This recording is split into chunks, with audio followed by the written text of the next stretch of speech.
We have all heard of young America. He is the most current youth of the age. Some think him conceited and arrogant. But has he not reason to entertain a rather extensive opinion of himself? Is he not the inventor and owner of the present, and sole hope of the future? Men and things everywhere are ministering unto him. Look at his apparel, and you shall see cotton fabrics from Manchester and Lowell, flax linen from Ireland, wool cloth from Spain, silk from France, furs from the Arctic regions, with a buffalo robe from the Rocky Mountains, as a general outsider.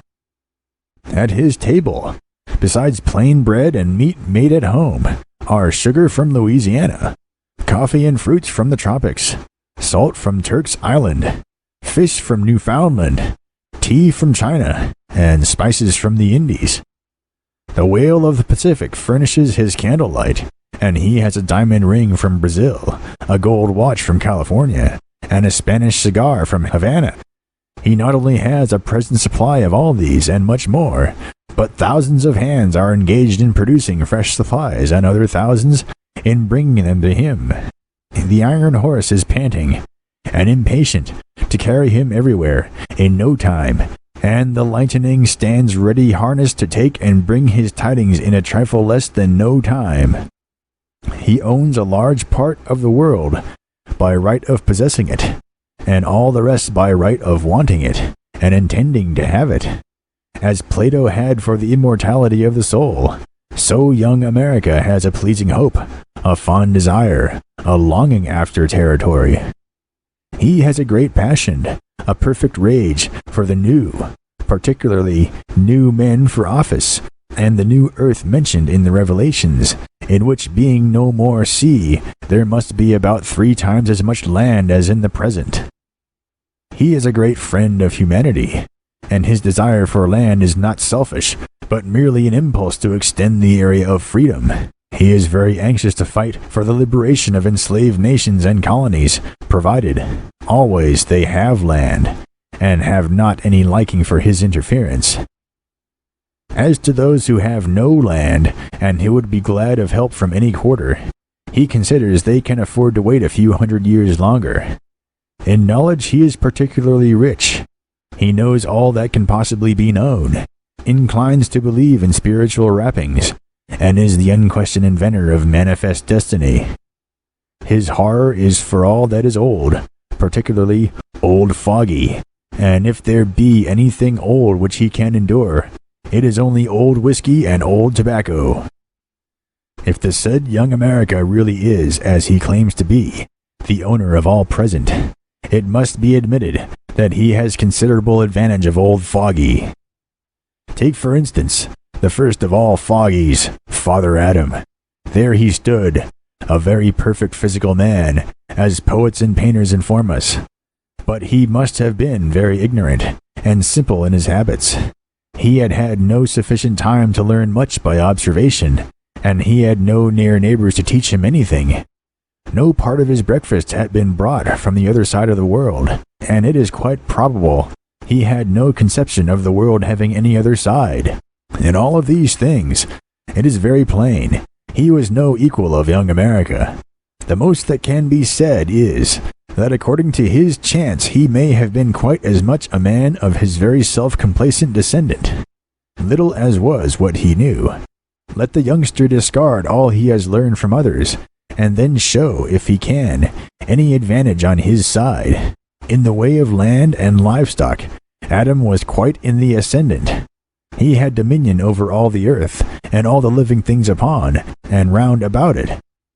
The land has been sadly divided out since, but never fret, young America will re-annex it. The great difference between young America and old Foggy is the result of discoveries, inventions, and improvements.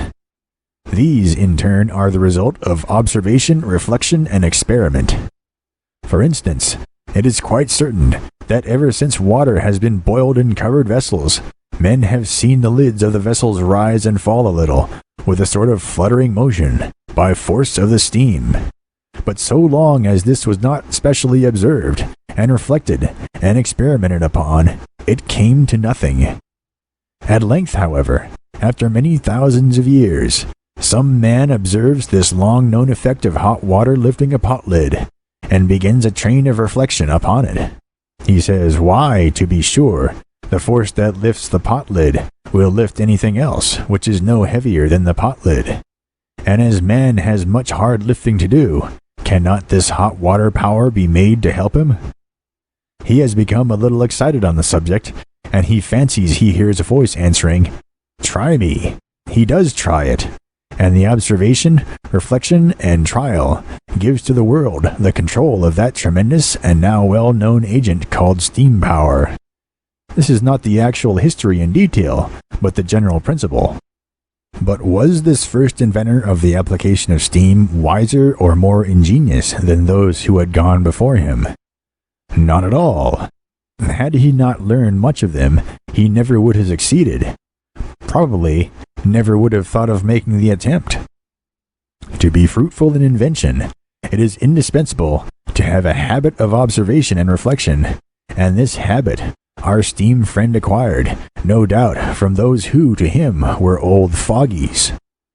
But for the difference in habit of observation, why did Yankees almost instantly discover gold in California, which had been trodden upon and overlooked by Indians and Mexican greasers for centuries? Gold mines are not the only mines overlooked in the same way. There are more mines above the earth's surface than below it. All nature, the whole world, material, moral, and intellectual, is a mine, and in Adam's day, it was a wholly unexplored mine. Now it was the destined work of Adam's race to develop, by discoveries, inventions, and improvements, the hidden treasures of this mine. But Adam had nothing to turn his attention to the work. If he should do anything in the way of invention, he had first to invent the art of invention. The instance, at least, if not the habit of observation and reflection. As might be expected, he seems not to have been a very observing man at first, for it appears he went about naked a considerable length of time before he even noticed that obvious fact.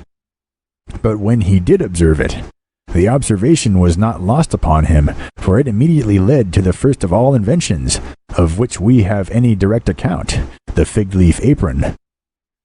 The inclination to exchange thoughts with one another is probably an original impulse of our nature. If I be in pain, I wish to let you know it, and to ask your sympathy and assistance, and my pleasurable emotions also. I wish to communicate to and share with you, but to carry on such communication, some instrumentality is indispensable. Accordingly, speech, articulate sounds rattled off from the tongue, was used by our first parents, and even by Adam before the creation of Eve. He gave names to the animals while she was still a bone in his side, and he broke out quite volubly when she first stood before him, the best present of his Maker. From this it would appear that speech was not an invention of man, but rather the direct gift of his Creator. But whether divine gift or invention, it is still plain that if a mode of communication had been left to invention, speech must have been the first, from the superior adaptation to the end of the organs of speech, over every other means within the whole range of nature. Of the organs of speech the tongue is the most principal, and if we shall test it, we shall find the capacities of the tongue, in the utterance of articulate sounds, absolutely wonderful. You can count from 1 to 100, quite distinctly in about 40 seconds. In doing this, 283 distinct sounds or syllables are uttered, being 7 to each second, and yet there shall be enough difference between every two to be easily recognized by the ears of the hearer. What other signs to represent things could possibly be produced so rapidly, or even, if ready-made, could be arranged so rapidly to express the sense? Motions with the hands are no adequate substitute. Marks for recognition of the eye, writing, although a wonderful auxiliary for speech, is no worthy substitute for it.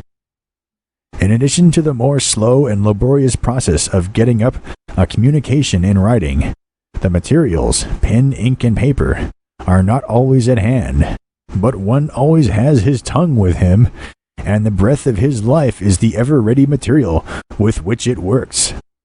Speech, then, by enabling different individuals to interchange thoughts, and thereby to combine their powers of observation and reflection, greatly facilitates useful discoveries and inventions. What one observes, and would himself infer nothing from, he tells to another, and that other at once sees a valuable hint in it. A result is thus reached, which neither alone would have arrived at. And this reminds me of what I passed unnoticed before. That the very first invention was a joint operation.